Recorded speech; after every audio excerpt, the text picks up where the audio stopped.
ओम तत्सत्। श्रीमते रामचंद्राय नमः। ओम परमहंसास्वादित चरणकमलचिन्मकरन्दाय भक्तजनमानसनिवासाय श्रीरामचंद्राय नमः। वागीशायस्य वदने लक्ष्मीर्यस्य च वक्षसि यस्यास्ते हृदये संवित् तं नृसिंहमहं भजे। विश्वसर्ग विसर्गादि नवलक्षणलक्षितं श्रीकृष्णाख्यं परं धामं जगद्धाम नमामि तत्।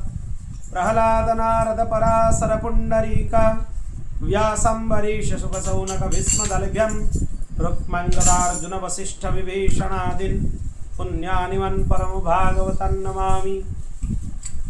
श्री सीतानाथ समारंभं श्रीरामानन्दार्य मध्यमम् अस्मदाचार्य पर्यन्तं वन्दे श्री गुरु परम्परं। नारायणं नमस्कृत्य नरं चैव नरोत्तमं देवीं सरस्वतीं व्यासं ततो जयमुदीरयेत्। श्री कृष्ण गोविंद हरे मुरारे हे नाथ नारायण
रामचंद्र भगवान की श्री राधा कृष्ण भगवान की श्री लक्ष्मी नारायण भगवान की श्री उमा महेश्वर भगवान की पवन सुत हनुमान की श्रीमद् भागवत महापुराण की श्री व्यास जी महाराज की श्री सुखदेव जी महाराज की श्री भक्तराज प्रहलाद जी की श्री परीक्षित जी महाराज की जय जय श्री राधे जय जय श्री सीताराम हर हर महादेव निताय गौर हरि बोल।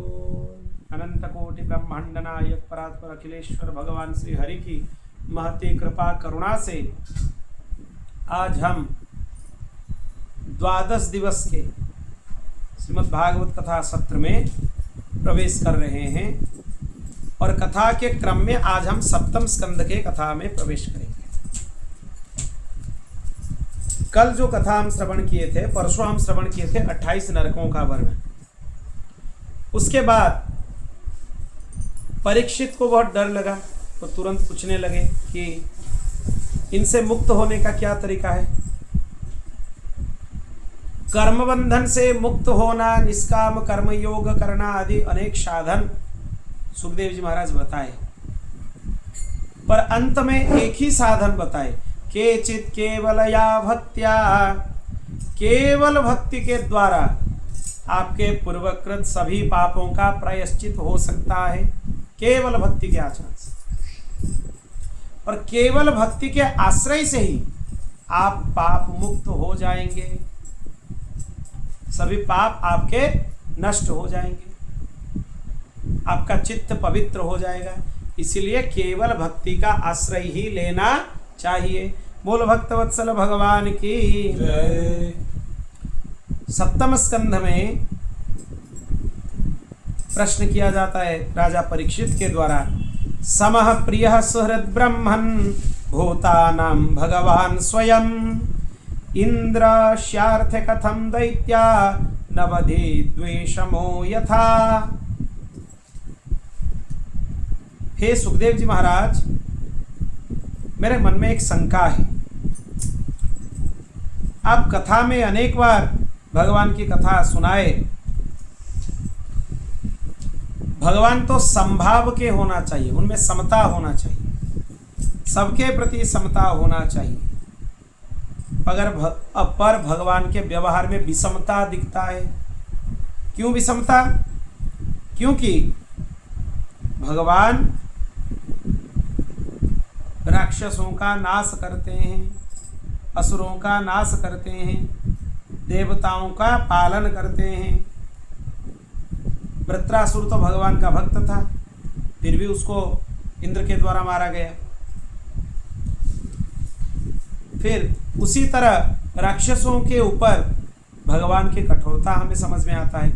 कोई राक्षस है क्या भगवान का इतना भक्त जिसके ऊपर भगवान अनुग्रह किए? ये प्रश्न जब सुखदेव जी महाराज सुन लिए, उनके मन में आया। फिर वो राजा को उत्तर देने लगे। राजन, तुम जैसा प्रश्न करते हो वैसा ही प्रश्न धर्मराज युधिष्ठिर ने राजसूय यज्ञ के समय किया था।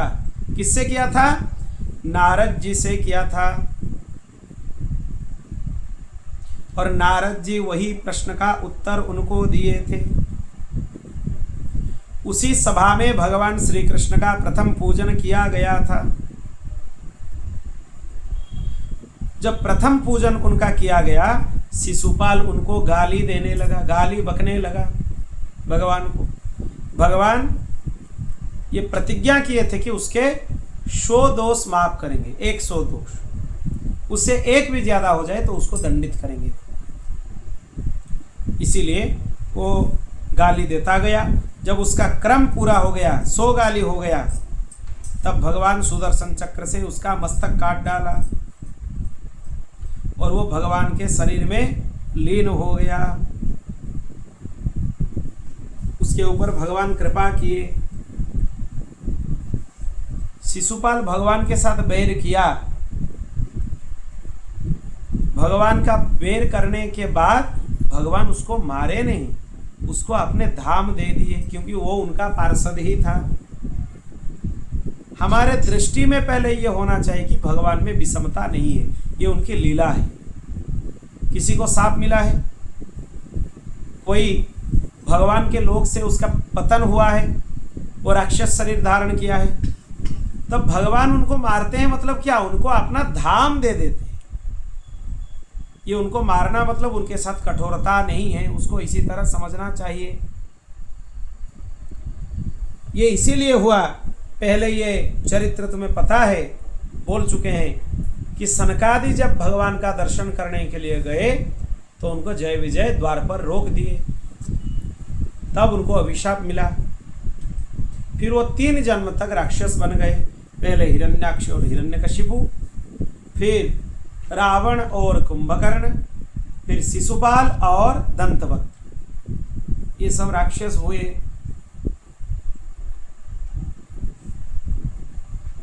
वही प्रथम जन्म में हिरण्याक्ष और हिरण्यकशिपु, जो कि ऋषि कश्यप और दीति माता के पुत्र थे, प्रचंड पराक्रमी थे। उनमें से जो हिरण्याक्ष था उसका उद्धार भगवान 12 अवतार में किया, और तृतीय स्कंद में हम कथा में श्रवण कर चुके हैं। और जो हिरण्यकशिपु था वो प्रहलाद जी को मारने के लिए गया, तब स्तंभ से भगवान नरसिंह अवतार धारण करके उसका उद्धार किए थे। यह सुखदेव जी महाराज बताए। उसी तरह राजा युधिष्ठिर को नारद जी बता रहे हैं। धर्मराज युधिष्ठिर ने प्रश्न किया, प्रहलाद जी को हिरण्यकशिपु मारने के लिए गया, इसका क्या कारण था? प्रहलाद चरित्र सुनने का मुझे बहुत इच्छा है। और सुखदेव जी महाराज परीक्षित जी को बोल रहे हैं कि तुम्हारा यह सोचना भगवान पक्षपात करते हैं, ये सर्वदा गलत है। प्रहलाद असुर वंश में ही था, दैत्य था, फिर भी दैत्य बालक होते हुए भी प्रहलाद जी के ऊपर भगवान ने जितना कृपा किया शायद ही किसी भक्त के ऊपर इतना कृपा किया है। इसीलिए प्रहलाद जी को भक्तराज बोला जाता है, खाली भक्त नहीं। उनका संज्ञा क्या है? भक्तराज प्रहलाद जी। और महाभागवतों के स्मरण में भी सबसे पहले किनका स्मरण है? प्रहलाद नारद पराशर पुंडरीक, प्रहलाद जी का ही स्मरण है। इसीलिए प्रहलाद जी का चरित्र हमें सुनाइए। जब बारह भगवान हिरण्याक्ष का उद्धार किया तब दीति को बहुत दुख हुआ।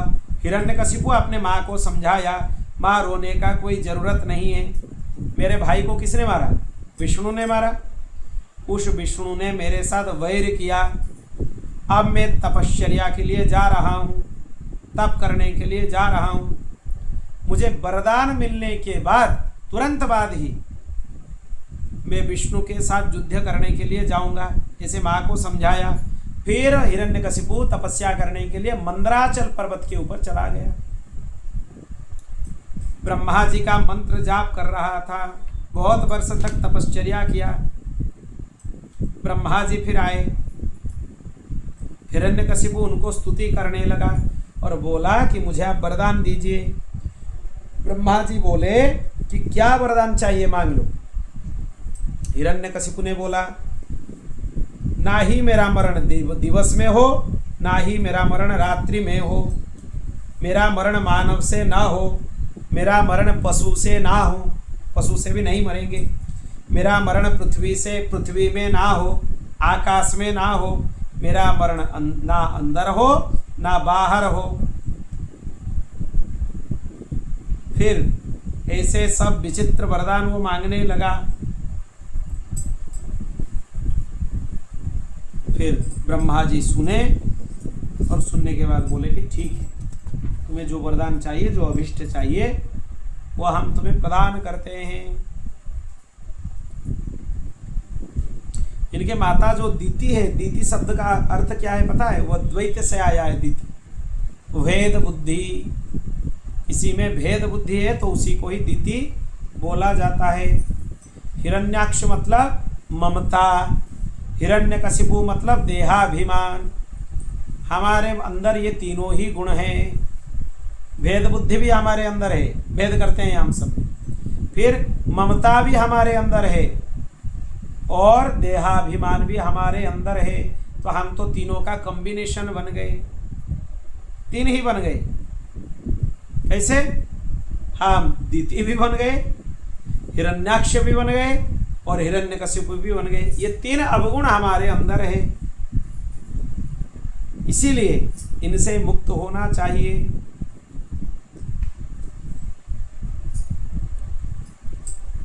और हिरण्यकशिपु बोला था, ना तो अंदर मेरा मृत्यु हो ना तो बाहर मेरा मृत्यु हो, किसी भी जगह मेरा मृत्यु नहीं होना चाहिए। इसी तरह विचित्र वरदान वो मांगने लगा। ब्रह्मा जी का मन में आया कि इतना भयंकर हिरण्यकशिपु था, हिरण्याक्ष था, उसको भी भगवान वराह ने बर्बाद कर दिया, इससे लायक नहीं रखा उसको। एक थप्पड़ में उसका प्राण निकाल लिया। तो ये भगवान के सामने क्या ही है? कुछ भी विचित्र वरदान मांग ले, इसका उद्धार तो भगवान श्री हरि के हाथ से ही होना ही है। इसलिए वो ज्यादा चिंतित नहीं हुई, तो तथास्तु बोल दिए। पर भगवान को थोड़ा कठोरता, भगवान थोड़ा कठोरता ब्रह्मा जी के साथ दिखाए हैं। कब दिखाए हैं? जब नरसिंह अवतार लिए। इसीलिए दिखाए, यही ब्रह्मा वरदान दे दिया था हिरण्यकशिपु को, विचित्र वरदान। उसको पाते ही वो मेरा भक्त को कष्ट दिया, इसीलिए भगवान के मन में क्रोध था। क्यों ऐसा वरदान दिया ब्रह्मा जी? क्योंकि वो भक्त वात्सल्य मूर्ति है। जो नरसिंह अवतार है भगवान का, वो सभी अवतारों में से अगर प्रश्न किया जाए भगवान का कौन सा अवतार भक्त वात्सल्य अवतार है, ऐसे तो सब अवतार भक्त वात्सल्य है। पर विशेष रूप से कौन सा है, तो नरसिंह अवतार है। इसलिए उनके भक्त के ऊपर जो भी कठोरता दिखाए, जो भी उसमें माध्यम बने, सबको कठोरता दिखाए। लक्ष्मी जी को भी कठोरता दिखाए। ये जिद ना करती और ये कांड ना होता, जय विजय को साप ना मिलता, ना मेरा अवतार होता, ना भक्तराज प्रहलाद को इतना कष्ट मिलता। इसलिए जब लक्ष्मी जी आई, लक्ष्मी जी को भी उग्रता दिखाए भगवान। भाग गई लक्ष्मी जी। क्यों दिखाए भगवान? क्योंकि भगवान वात्सल्य मूर्ति हैं। भक्त वात्सल्य में कोई भी बाधा दिखाए, जो साक्षात श्री है, भगवती है, जो उनके अभिन्न अंग है, अगर वो भी भक्त वात्सल्य में बाधा दिखाए तो उनको भी भगवान कठोरता दिखा देते हैं। ये इतने वात्सल्य मूर्ति है। तो इसी तरह विचित्र वरदान वो मांग लिया। अब देखिए, ईश्वर से विभक्त न होना ही भक्ति है। मतलब ईश्वर से जुड़ा रहना, हर वक्त ईश्वर को स्मरण करना, ईश्वर के बारे में सोचना। भक्ति करने का अर्थ यह है भगवान के साथ लग्न करना। कल हम ये श्रवण किए थे कथा में, भगवान के साथ एक रूप होना।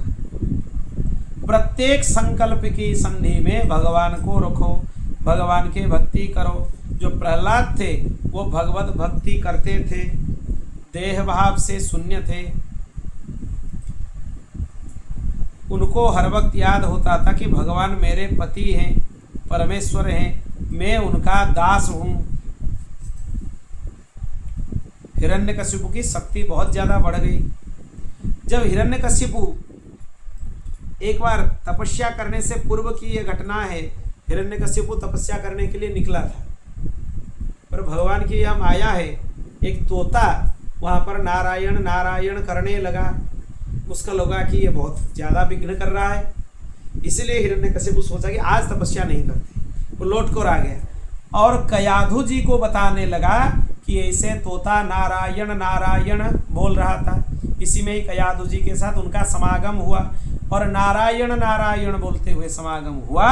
इसीलिए भक्तराज प्रहलाद जी का जन्म हुआ, भगवान नाम से ही हुआ है उनका जन्म। फिर जब दूसरे बार तपस्या के लिए हिरण्यकशिपु गया, तब कयाधु गर्भवती थे, इसलिए वो निवेदन कर रहे थे कि नाथ आप मत जाइए, पर हिरण्यकशिपु उनका ना सुना, वो चला गया तपस्या के लिए।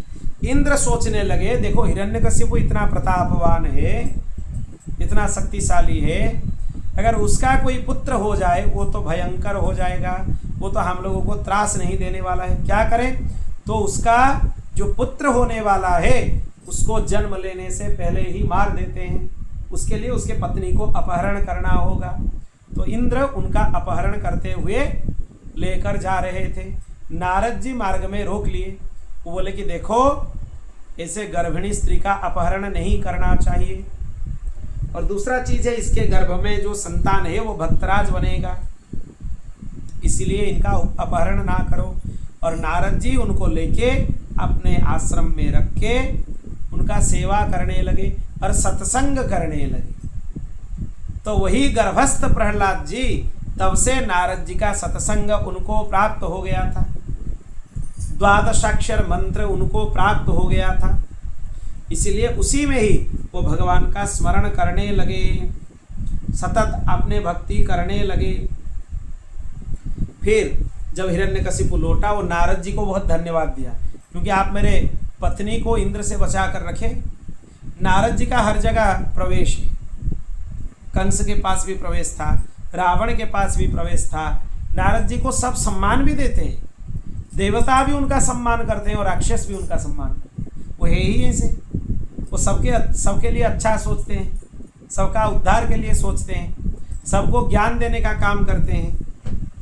ज्ञान अगर कोई देने वाला है, किसी को भी भगवत प्राप्ति कराने वाला है, तो वो नारद जी ही है। नारम ददाति इति नारदम, नारम इति ज्ञानम। इसीलिए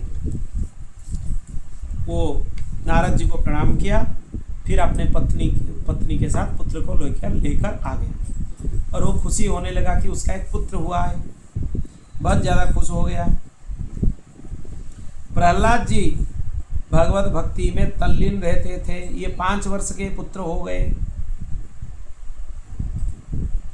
प्रहलाद जी सतत भक्ति करते थे, अपने भक्ति को छिपा कर रखते थे, क्योंकि भक्ति एक अलौकिक धन है। भक्ति प्रकट ना हो, भक्ति प्रकट हो तो भक्ति बढ़ती नहीं है, विघ्न आता है भक्ति में। इसीलिए भक्ति को छुपा कर करना चाहिए। इसको छुपा कर रखते हैं भक्ति को। जगत को बताना कि मैं संसार में फंसा हुआ हूँ, मैं साधारण जीव हूँ, ये वो करते थे। पर अंदर से भगवत प्रेम उनके अंदर था, वो भगवत भक्ति करते रहते थे।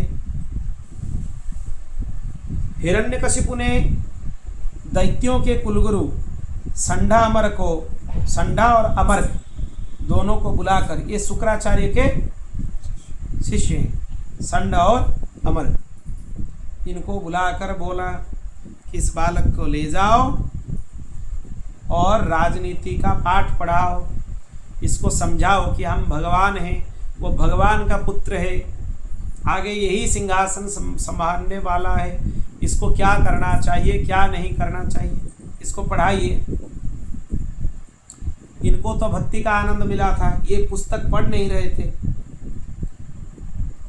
वो पढ़ने की इच्छा उनके मन में नहीं था, वो भगवत भक्ति में ही तल्लीन रहते थे।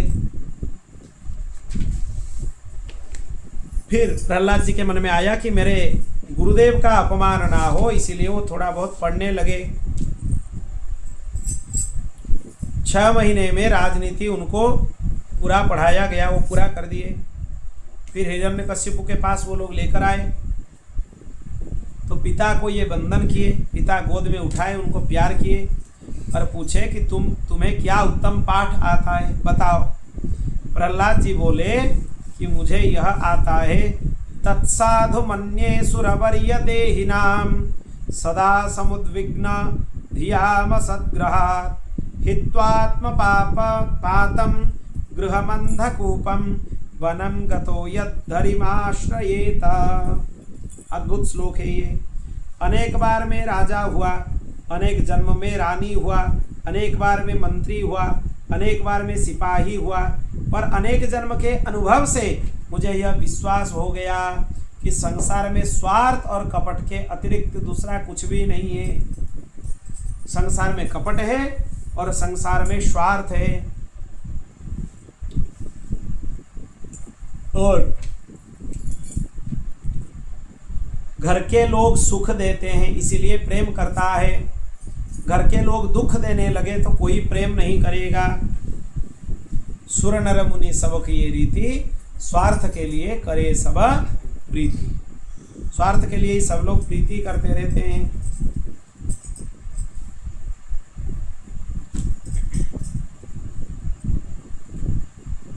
पत्नी सुख देती इसलिए पति प्रेम जताता है, अगर वो सुख देने ना लगे तो वो जताएगा नहीं, उसमें सब स्वार्थ है इसमें।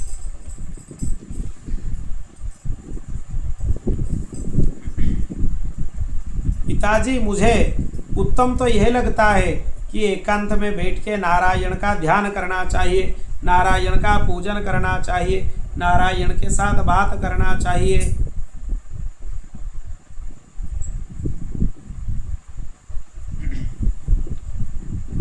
संसार में कुछ भी सार नहीं है, और खेलने का इच्छा भी हो तो भगवान के साथ खेलना चाहिए। यह सुन के हिरण्यकशिपु को अच्छा नहीं लगा, वो गोद से उनको धकेल दिया और राक्षस से कहा मारो मारो, ये मेरा शत्रु है। सभी में प्रहलाद जी को नारायण दर्शन हो रहे हैं और वो संसार की भक्ति करते रहते हैं। जिसको भगवान में सौंदर्य दिखता है वो संसार से अपना मन को हटा लेता है, उसका मन संसार में नहीं लगता। संडा अमर सोचने लगे कि यह बालक है, इसीलिए थोड़े ही दिनों के बाद ये सब भूल जाएगा। एक दिन गुरुजी बाहर गए, दैत्य बालक सब खेलने के लिए तैयार हो गए। यह प्रहलाद जी दैत्य बालकों को सुंदर उपदेश देने लगे। ये उनका उपदेश बहुत अद्भुत है। भगवान मेरा रक्षण करते हैं, लौकिक सुख के लिए प्रयत्न करने का कोई जरूरत नहीं है। दुख के लिए कोई प्रयत्न करता है क्या? फिर भी दुख अपने आप मिलता है कि नहीं? उसी प्रकार सुख भी अपने आप मिलता रहेगा, इसलिए उसके बारे में ज़्यादा सोचने का जरूरत नहीं है।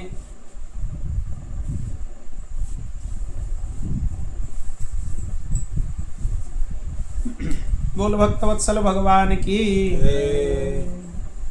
तब वहां पे आश्रम में भगवान का उत्तम कीर्तन होने लगा, अद्भुत कीर्तन होने लगा, भगवान नाम स्मरण होने लगा। और उसी में ही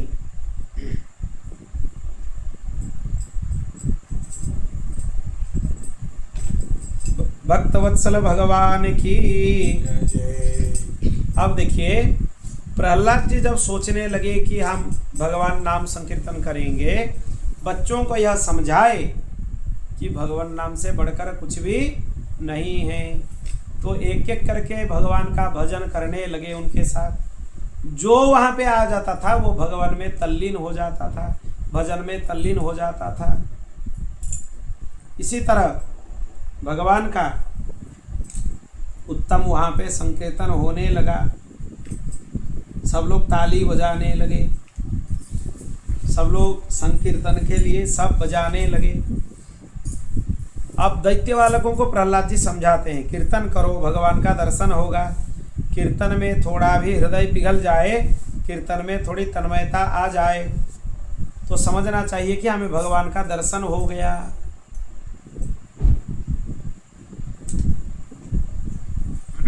इसीलिए भगवान का नाम संकीर्तन तन्मय होकर करना चाहिए।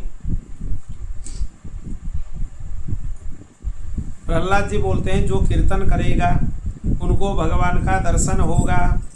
प्रहलाद जी नाचने लगे, जितने दैत्य बालक थे वो भी नृत्य करने लगे। संडा अमर आ गए, सबको मग्न देखा। फिर वो लोग डर गए कि हिरण्यकशिपु के पास अगर खबर आ जाए तो वो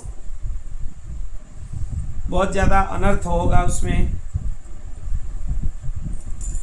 और सबने प्रहलाद जी को समझाया कि यह भजन बंद करो।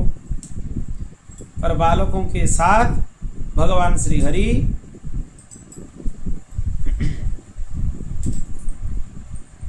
उनके ऊपर कृपा करने लगे। वो संडा अमरक जो थे, उनका मन में यह था कि हम इनको भगवत कीर्तन करने नहीं देंगे, पर उनके साथ चमत्कार हो गया। जब वो लोग भी भजन के पास आकर पहुंच गए, वो भी हरि बोल बोल के नृत्य करने, संकीर्तन करने। वो संकीर्तन एक चुंबक के जैसा है, खींच लेता है, चित्त को आकर्षित कर लेता है। वो लोग भी फंस गए। फिर बाद में उनको लगा कि नहीं, हिरण्यकशिपु को अगर पता चलेगा तो हमें मृत्यु दंड दे देगा। फिर हिरण्यकशिपु के पास इसको लेकर गए।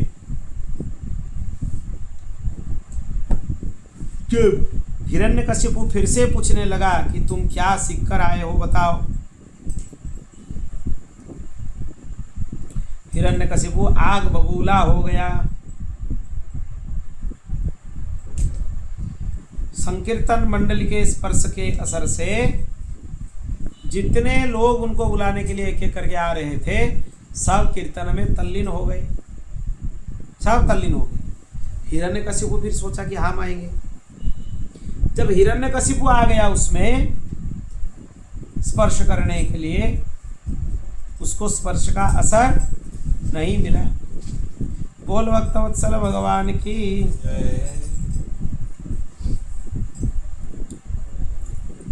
राजा ने क्रोध में प्रहलाद जी को उठाकर धरती पर पटक दिया, क्योंकि प्रहलाद जी क्या बोल गए, श्रवणम कीर्तनम विष्णु स्मरणम पाद सेवनम अर्चनम वंदनम दास्यम सख्यम आत्मनिवेदनम। बोल भक्त वत्सल भगवान की। और प्रहलाद जी अपने पिता को प्रणाम कर कर चले गए। हिरण्यकशिपु क्रोध में पागल हो गया। पुत्र होकर मुझे उपदेश दे रहा है, मुझे क्या करना चाहिए क्या नहीं करना चाहिए। प्रहलाद जी बोले, पिताजी भगवान तो सर्वव्यापक है, इसलिए आप उसमें सब में, मुझ में, आप में, सब में भगवत दर्शन करना प्रारंभ कीजिए, क्योंकि सभी में चेतना के रूप में, चिति स्वरूप के रूप में परमात्मा ही है, भगवान ही है। बहुत सारा कष्ट दिया गया उनको, बहुत सारा कष्ट उनको ऊपर से नीचे गिरा दिया गया। फिर हिंस्र जंतुओं के आक्रमण से भी वो पीड़ित थे। सांप उनके ऊपर छोड़ दिया गया, उन्मत्त हाथी उनके ऊपर छोड़ दिया गया, खाने में विष दे दिया गया। इससे वहां पर होने लगा। प्रहलाद जी थोड़े भी अपने चिंतन से अड़िग नहीं है, मतलब वो हटते नहीं है, उसमें उनका चित्त स्थिर है। किसका? प्रहलाद जी का। जब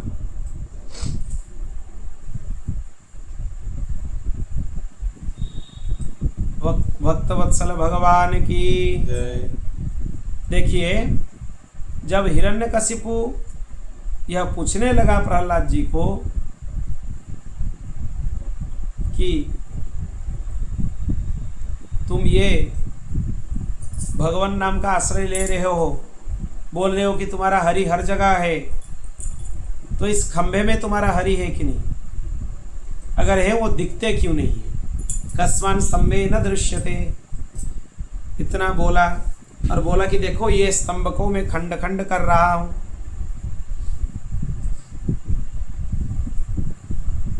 बोलो भक्तवत्सल भगवान की। बहुत प्रकार के चेष्टा करने के बाद जब वो विफल हो गया, वो स्वयं कराने लगे। अब बोला कि देखो अगर तुम्हारे भगवान है तो दिखाओ, नहीं तो हम तुम्हारे मस्तक को शरीर से अलग कर देंगे। करुण सुर से भगवान को पुकारने लगे प्रहलाद जी, श्रीमन नारायण नारायण नारायण, श्रीमन नारायण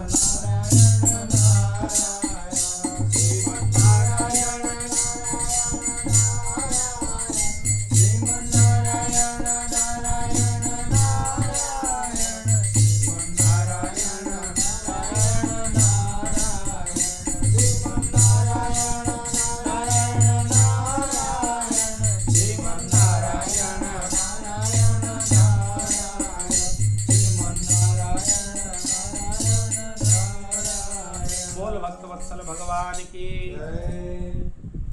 अब देखिए, वो अपने गदा से स्तंभ के ऊपर प्रहार करने लगा। फिर स्तंभ से भगवान नरसिंह प्रकट हो गए। श्री नरसिंह देव भगवान की। उग्रवीरं महाविष्णु ज्वलंतं सर्वतोमुखं, नृसिंहं भीषणं भद्रं, मृत्योर्नमाम्यहम्। भगवान नरसिंह प्रकट हो गए। उनका स्वरूप बहुत अद्भुत था और बहुत भयंकर था। वो प्रहलाद जी के वचन को सत्य करने के लिए वहां से निकल गए। फिर वो राक्षसों के साथ क्रीड़ा करने लगे। उनके लिए वो क्रीड़ा ही है। सबको एक एक करके मारने लगे, दंडित करने लगे अपने सुदर्शन से और अपने अस्त्रों से। उनको पराभव करने लगे। फिर सबको सबक सिखाने के बाद मृत्यु के घाट पर उतारने के बाद भगवान प्रहलाद जी के ऊपर बहुत कृपा किए, क्योंकि जो भक्त है किसी भी स्वरूप में भगवान आए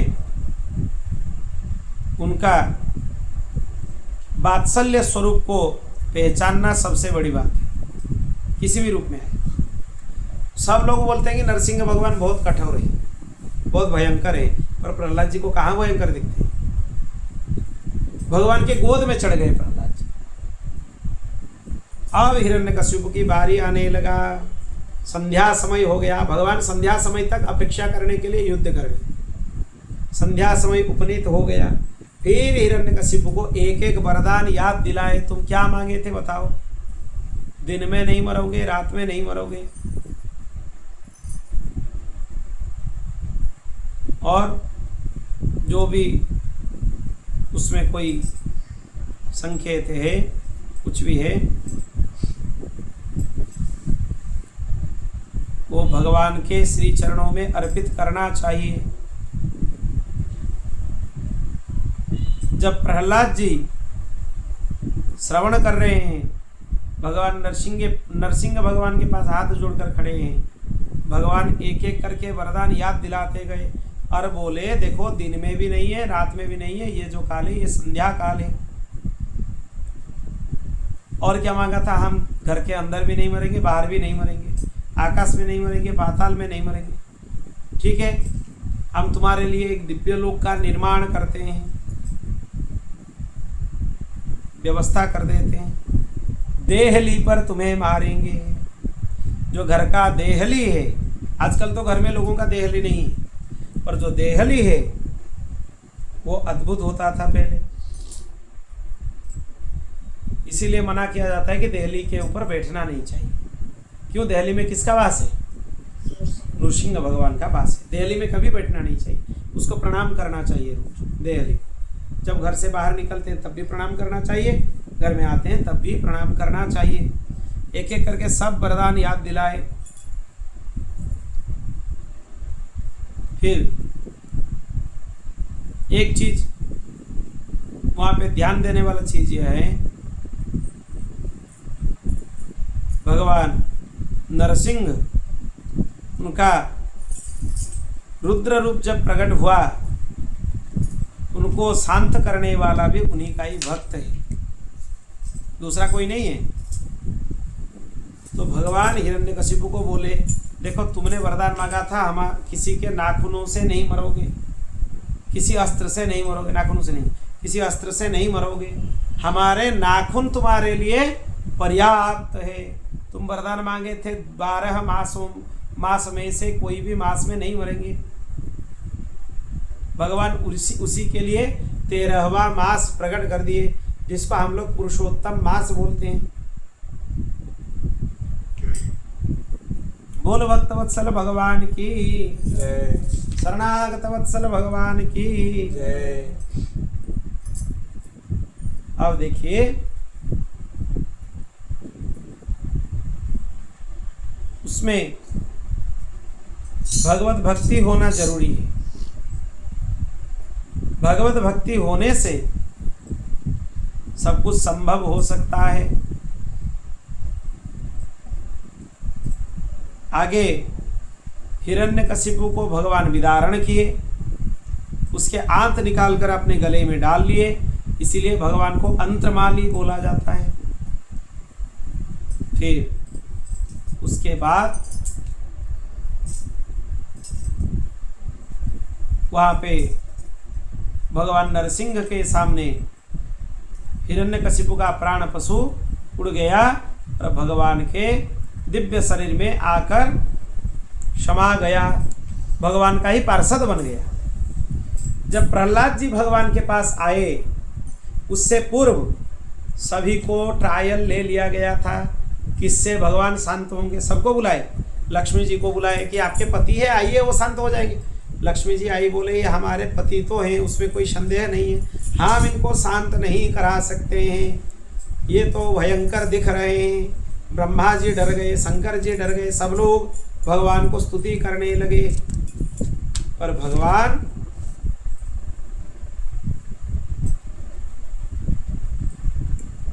वहां पे उसको तो उद्धार किए, उसके ऊपर तक कृपा किए, पर इनके मन में था वो मेरे पिताजी को क्या किए, मार दिए। थोड़ा वो सूक्ष्म रूप से कहीं ना कहीं था, इसलिए बाद में उनका भी विकार उत्पन्न हुआ है। विकार किसी को छोड़ता नहीं है, हर जगह खींच लेता है।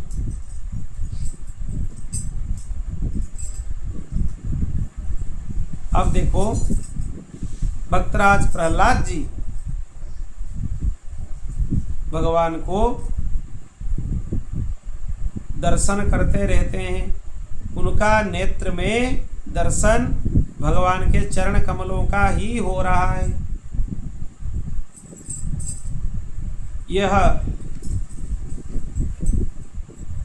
जो प्रहलाद जी का चरित्र है उसमें एक विशेष बात है, ध्यान रखना। उसमें सबसे विशेष बात, सुखदेव जी महाराज षष्ठ स्कंद में बोले केचित केवलया भक्त्या, वो थ्योरी है कैसे भक्ति करना चाहिए, पर ये लोग ऐसे ही करते रहेंगे, स्मरण करते रहेंगे।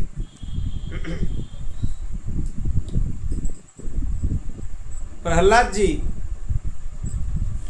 भगवान के पास गए, उनको देखकर भगवान का क्रोध शांत हो गया, भगवान के मन में वात्सल्य आया। वो प्रहलाद जी को लेकर गोद में बिठाए, फिर उनको अपने जीभ से उनका शरीर को सहलाने लगे, जैसे कोई गोमाता अपने वत्स के ऊपर कृपा करती है वैसे ही, और बोले कि पुत्र हमारे आने में क्या विलंब हो गया, सच में विलंब हो गया, क्योंकि तुम्हें बहुत कष्ट झेलना हुआ जो कि सर्वथा तुम्हें नहीं झेलना चाहिए था। फिर वो बोले कि कुछ मांग लो। प्रहलाद जी भगवान को स्तुति किए, ब्रह्मादय सुरगणा मुनयोथ सिद्धा सत्त्विकता नमतयो वच संप्रवाहे नाराधितुं पुरुगणै रधुनापि विप्रो किं तोष्टुमर्हति समे हरिरुग्र जाते। नरसिंह भगवान प्रहलाद जी के स्तुति से प्रसन्न हो गए, उनको बोले कि वरदान मांगो। प्रहलाद जी बोले हमें ऐसे वरदान दीजिए आपको कुछ मांगने का मन में इच्छा ही ना हो, यही सबसे बड़ा वरदान है। फिर जब भगवान थोड़ा हट किए कि और कुछ मांग लो, तब प्रहलाद जी बोले कि हमारे पिता का कल्याण कर दीजिए, मरकर वहां पे गिर कर नीचे हैं। तब उनको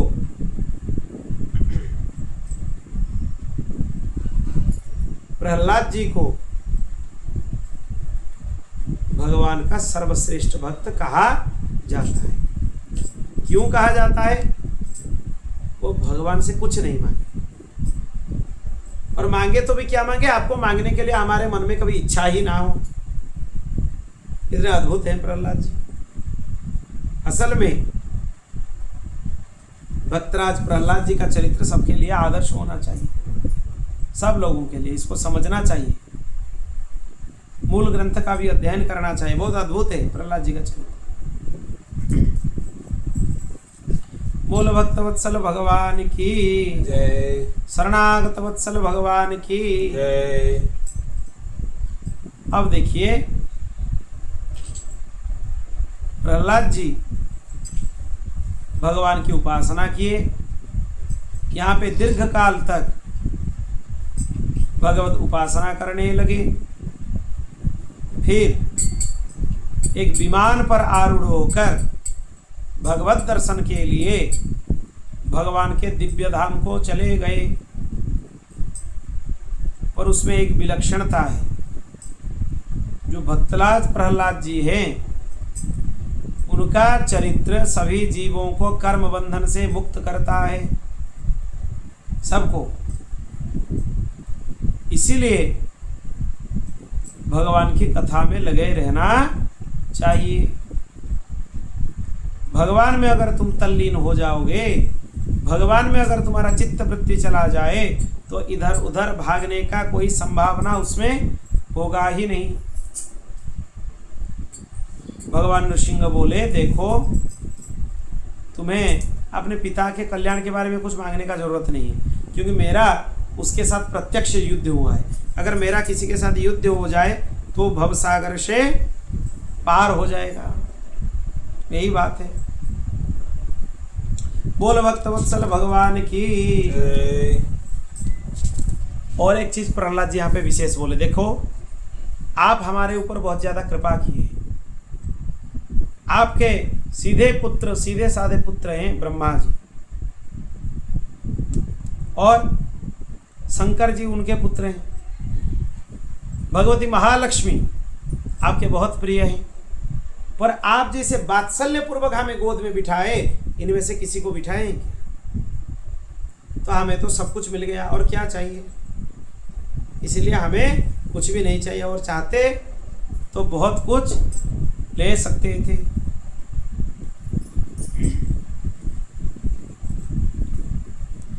भगवत भक्ति में जीव को तल्लीन होना बहुत जरूरी है, बहुत ही जरूरी है, तब जाके उसका कल्याण हो सकता है। जब युधिष्ठिर जी यह चरित्र सुन लिए तो वो फिर से प्रश्न करने लगे।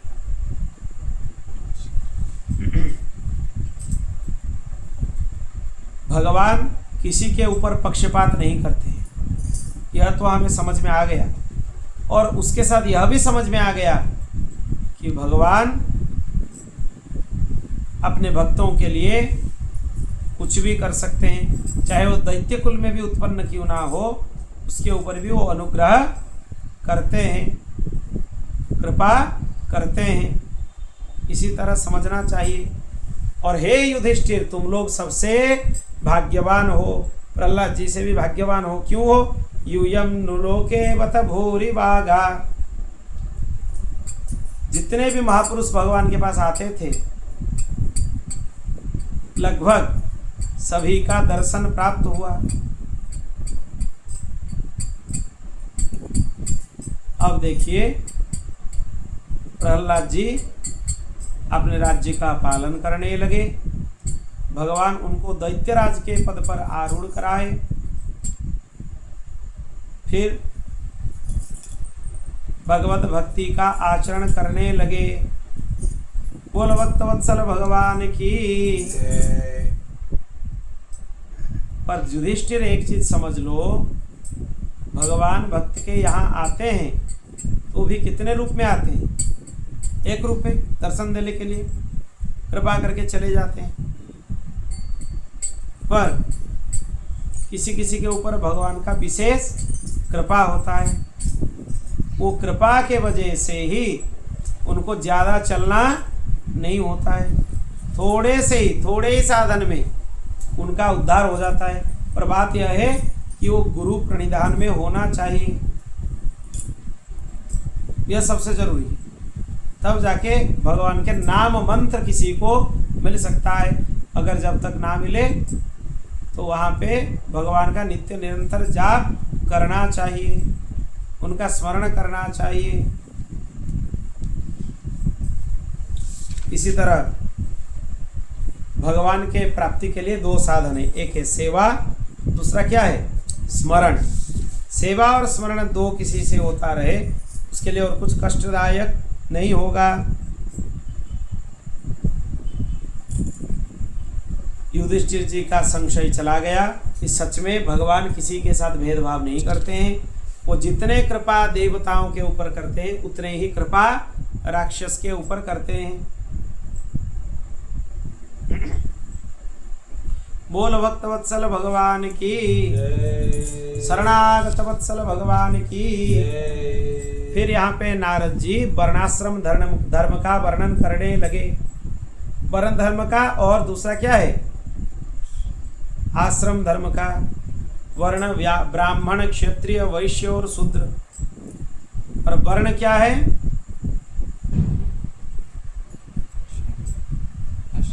हाँ, आश्रम क्या है? ब्रह्मचर्याश्रम, गृहस्थाश्रम, वानप्रस्थाश्रम और चौथा क्या है? संन्यासाश्रम। इसी तरह भगवान ने विभाग किया है।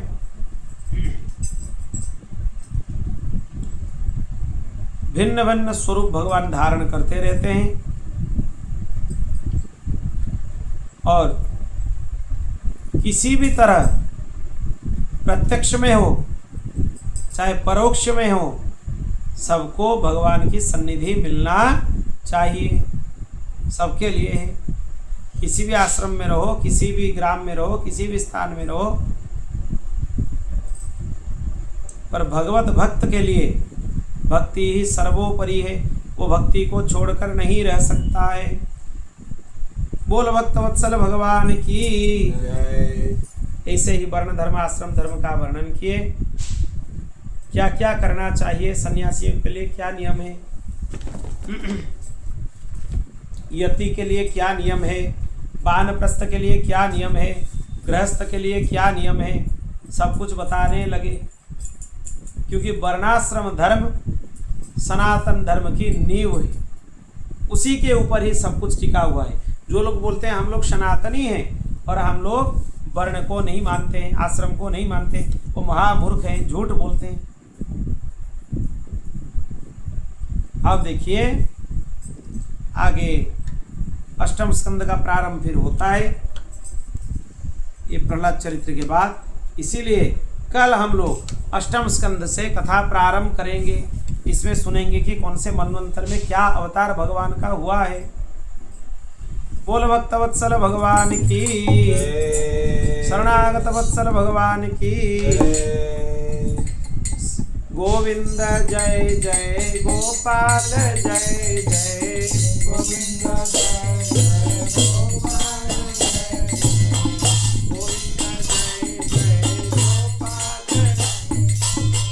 गोविंद जय जय गोपाल जय गोविंद जय जय गोपाल जय जय राधा रमण हरि गोविंद जय जय राधा रमण हरि गोविंद जय जय राधा रमण हरि गोविंद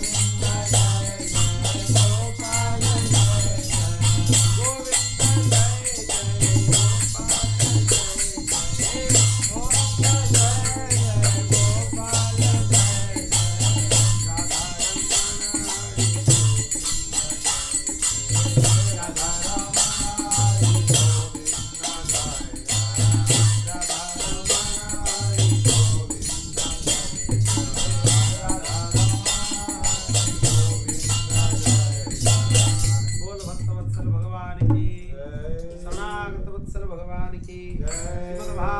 महापुराण की ओम पूर्णमदः पूर्णमिदं पूर्णात् पूर्णमुदच्यते पूर्णस्य पूर्णमादाय पूर्णमेवावशिष्यते। हरि ओम शांति शांति शांति।